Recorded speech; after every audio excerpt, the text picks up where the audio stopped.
Hi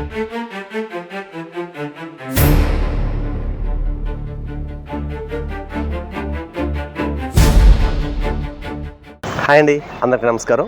నేను మీ Suresh VSB. మేము ప్రసారం చేస్తున్న నిర్లక్ష్యం కార్యక్రమాన్ని ఎంతగానో ఆదరిస్తున్న మా ప్రేక్షకులకు, అభిమానులకు, శ్రేయభిలాషులకి ప్రతి ఒక్కరికి కూడా పేరు పేరున హృదయపూర్వక కృతజ్ఞతలు తెలియజేస్తున్నాం. ఈరోజు మనం ఏవి అప్పర్ రోడ్లోని గెయిల్ ఆఫీస్ ప్రక్కన గల సుమారు 5 ఎకరాల సువిశాల ప్రాంగణంలో ఉన్నాం. ఇది ఒకప్పుడు వర్మీ కంపోస్ట్ అన్నారు, నెక్స్ట్ వచ్చేసరికి సేంద్రియ ఎరువులు తయారన్నారు, ఇది ఒకటే అనుకోండి.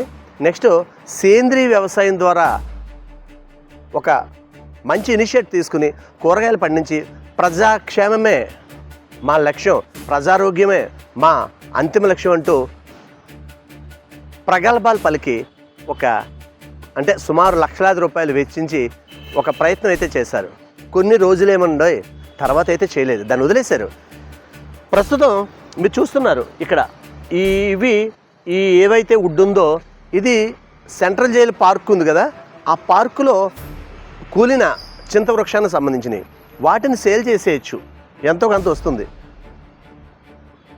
నెక్స్ట్ ఈ చెత్తంతా పోసి ఇదొక అభినవ కాస్ట్లీ డస్ట్బిన్. ఇక్కడ ఏరియాలో ఎంత రేటు ఉంటుందో మనకు తెలియదు ఏం కాదు. ఇక్కడ ఇలాంటి అద్భుతమైన స్థలాన్ని ఎందుకు వదిలేస్తున్నారు? దేనికోసం దుర్వినియోగంగా చేస్తున్నారు? నిరుపయోగంగా ఎందుకు వదిలేస్తున్నారు?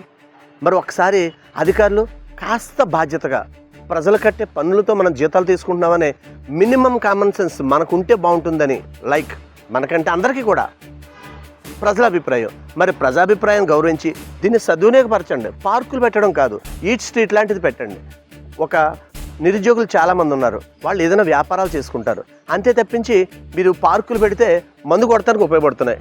మీరు కంబల్ చెరువు పార్క్ చూడండి, జంటలతో నిండిపోతుంది. ప్రతి పార్కు కూడా అసాంఘిక కార్యకలాపాలతో నిండిపోతుంది. మరి దీనిపై చర్యలు తీసుకోండి. ఈట్ స్ట్రీట్ అని గోదావరి గట్టిన 2 సంవత్సరాల క్రితం పూర్తయింది. ఏం చేశారు? ఎందుకు వదిలేశారు? అలాగే అందులో సామాన్లన్నీ పట్టుకుపోయారు, అది వేరే విషయం. ఆర్ట్స్ కాలేజీలో పెట్టారు, ఆడపిల్లలకి ఇన్కన్వీనియన్స్ తప్ప ఉపయోగం లేదు. అక్కడ కూడా బైక్ రైసింగ్ లాంటివి జరుగుతున్నాయి.